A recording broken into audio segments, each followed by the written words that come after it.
We play and call it work.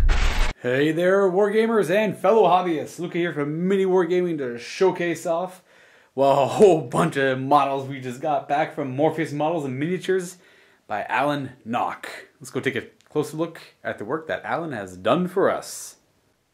Let's focus on the Tau at first, and we'll go into details about what techniques were used here.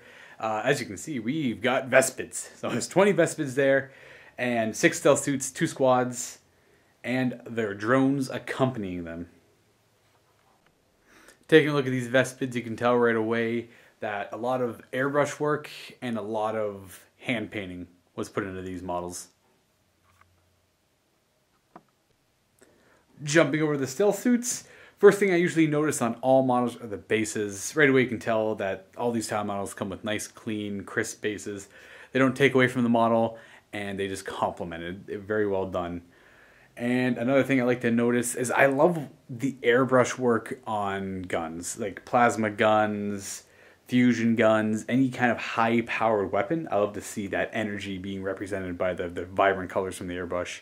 And you can tell the shoulders were done by hand, and the highlights on the shoulder pads, and the barrels and little nitty-gritty details. Over to the Plague Bearers, again, the bases. First thing I always notice, clean, crisp. They add to the model, they don't take away from it. I like that nice, clean black trim around the edge of the base as well. Keeping it, nice and proper. Anyways, Alan did an amazing job on these plague drones. I'll zoom in a second and show you guys more detail. I just wanted to mention that I am very excited to put these on the table myself, as I love to play Magikin in Age of Sigmar, and these are perfect for it.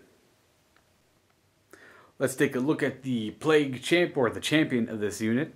Right away you notice the highlights on the stomach, or the details on the stomach. The highlights bringing it out is the damage and the grotesqueness of Plague Bearers themselves.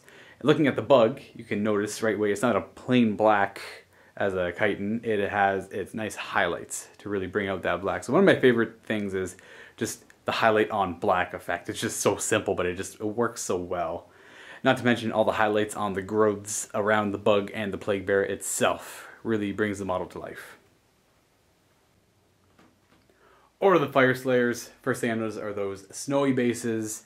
I love them. It makes sense for the Fire Slayers. So thank you, Alan, for doing the different types of bases on these commission jobs. They look awesome. Let's take a closer look at these Fire Slayers and see what you've done. Here we have a Fire Slayer equipped with his beautiful fiery red beard and red mane, and the runic symbols embedded into his flesh are all colored in as well. So thank you, Alan, for doing that. That is a detail that a lot of people tend to miss out on. It really gives the Fire Slayers that added extra detail. Gonna give you folks that are watching this some up close shots to let you see some of Alan's detail.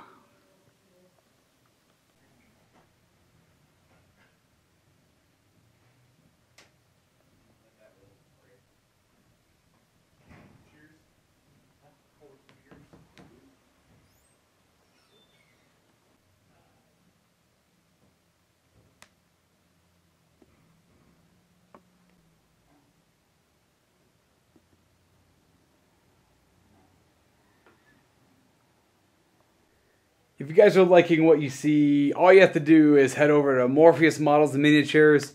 And again, this is Alan Knock. He does this just out of his studio in England. The turnaround time on this was awesome. It was just a month to 2 months, no problem at all. He really knocked this work out fast and did a wonderful job on it. And with that, I wish you guys a happy wargaming.